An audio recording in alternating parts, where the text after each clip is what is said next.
Hey everybody, I wanted to go through the submodality warm-up exercise from Appendix A in the book, Your Power to Change. You'll notice that I am screen sharing with you the submodality checklist. Now what this is a tool that you can use to write a description of how you are coding and storing your memories, the framework of your experience of reality. So our modalities were the content, right? My second birthday party and everything I could see, hear, feel in that. Where the submodalities is the framework of how I store that memory. And I'll walk you through it. What I'd like you to do is just choose a memory that you have a really good visual representation of, something that you know that there's going to be some sounds you can remember. And there's also going to be some feelings, whether that's kinesthetic feeling, whether it was cold there or warm there, or you remember touching yourself or being burned or anything like that. And also some emotional quality to it. So we're going to explore those now. So take your time, get comfortable, and I'm just going to give it a few moments here while you access that memory. And I'd like you to not struggle with this. Just kind of allow yourself almost like meditatively to enter this memory. So when you start moving away from the memory, just, okay, I'm moving away from the memory, and move back to it, kind of like you're doing a noting meditation. And with some of these things, I want you to ask yourselves these questions that I'm going to give to you. A lot of times, a lot of these are in the subconscious. So it's not gonna be some conscious explanation and definite thing. What I want you to do is go with that first gut initial instinct. This is typically the right one.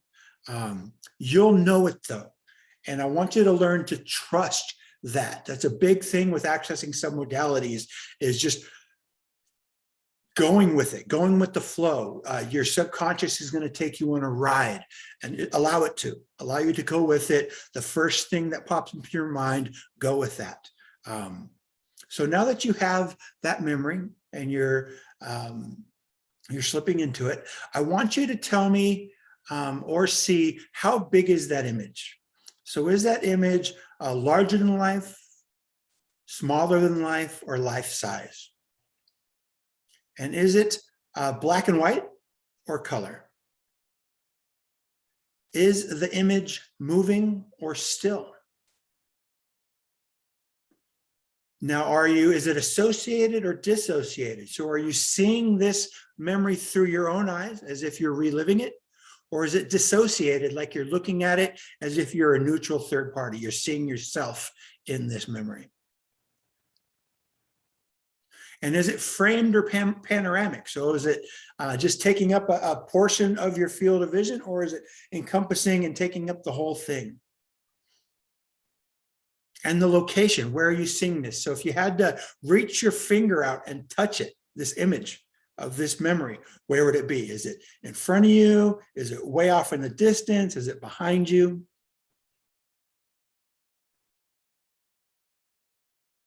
Now I'm going to go through, and I'm scrolling down on my screen share.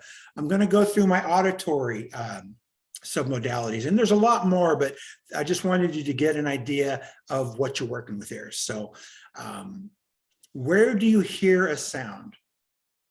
And that could be voices, it could be your own self-talk, it could be a sound from the environment of your memory, but where is the location of it? Is it, again, if you had to reach out and touch this sound, where would it be? And that might be on the inside of your head, but it might be external to yourself. And then what direction is that sound coming from? Again, once you establish where it's at, is it coming from the side? Is it coming from the front, from behind? Again, from within? Is it coming from within your body? Where is that sound coming from? Is it internal or external? And a good question I like to ask is it my voice, or is it somebody else's voice? Or is it somebody else's message, but I'm saying it in my voice? I'm gonna let you pause on that for a second. That's a key one. They're all key. Everyone's different, obviously. Now, what's the volume like? Is it loud? Is it soft? Is it somewhere in between? What's the tempo? Is it normal speech pattern, or is it slower than, or is it faster than? What is the tempo of it? Is it high pitch or is it low pitch? These are the different submodalities of it. And again, the key with these submodalities is if we want to change the meaning an experience has for us, we just need to change the submodalities. We change how we experience that. Now, there's a few more to kinesthetic, because what we're dealing with in kinesthetic is not only physical sensations, but emotions. So there's a lot here. So I want you to get in touch with a sensation in that memory. And that could be a tactile physical sensation, or it could be you're experiencing an emotion. Where would you, what's the location of that sensation or that emotion? For instance, the location of me touching my finger is right here on my forehead. Since location of my emotion of sadness is from here down to my belly button and about shoulder width. Okay, so location, where am I feeling that? How big is it? Again, is it, is it big? How big is that sensation? Is it a certain shape? Is it square? Is it rectangular, round? Is there movement to it? Is it just steady in one place, or is it moving up and down, in and out, to the sides? Is there a vibratory sensation about it?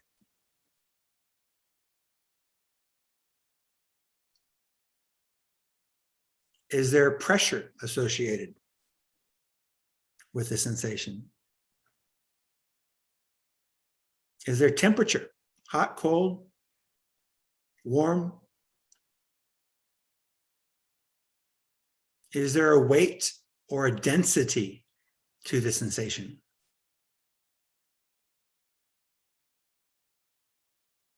And what would you name this sensation?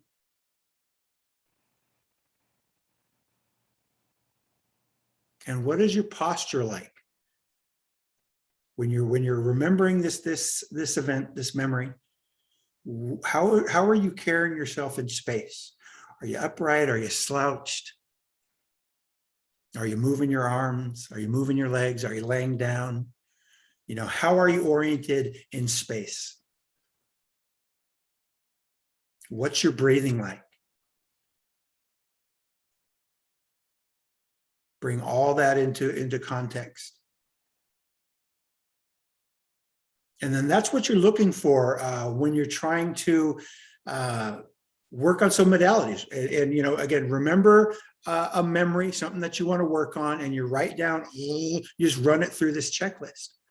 And once you know those things, again, you can code it, and you can change it, and you can affect change to it just by changing the submodalities. And I talk a lot about that in my book, so that's obviously in there. But again, give yourself time with these things. Use this video to practice these things. So if you're not good at feeling the sensations, practice that. Okay. If you're not good at feeling where the emotions are in your body, practice that. If you're not good with sounds, improve that. If you're not good visualizing things, improve that. We talked a lot about that in the previous video, which is the modality warm-up. So this is a great tool. Again, if you don't have this submodality checklist, my website, you create an account, it's free, and you access your worksheets under Chapter 1, Submodality Worksheet. Print off lots of copies. This is going to be a great tool for you to use. Up next, I'm going to walk you through creating an environment, which is my favorite exercise in Appendix A. Talk to you soon.